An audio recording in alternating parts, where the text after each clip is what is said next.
Mga kabalita, isa sa dalawang binabantayan low pressure area ang nagpapaulan sa ilang bahagi ng bansa ngayong araw. Sabi ng Pag-asa, ang trough o extension nga nitong nasabing LPA ang nagdadala ng pag-uulan. Huling namataan ng LPA, 800 kilometers silangan ng extreme northern Luzon. Nasa loob na yan ng PAR. Ang good news, posible raw na mag-dissipate o malusaw itong nasabing LPA ngayong araw.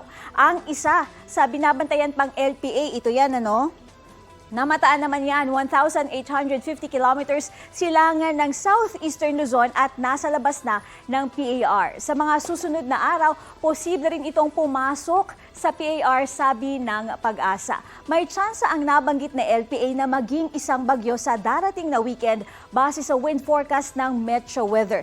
Inaasahang lalapit ito sa extreme northern Luzon next week. Sa mga susunod na oras, malaking bahagi ng bansa ang uulanin. Dito yan.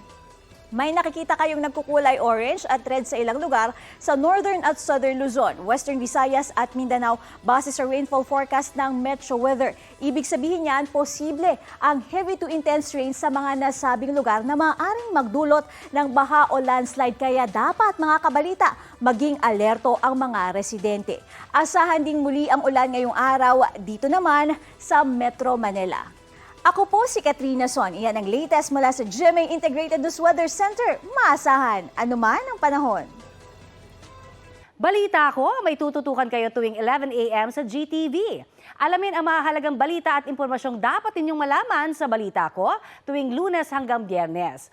Mag-subscribe din po sa GMA Integrated News sa YouTube. Sa mga kapuso naman abroad, maaari po kaming masubaybayan sa GMA Pinoy TV at www.gmanews.tv.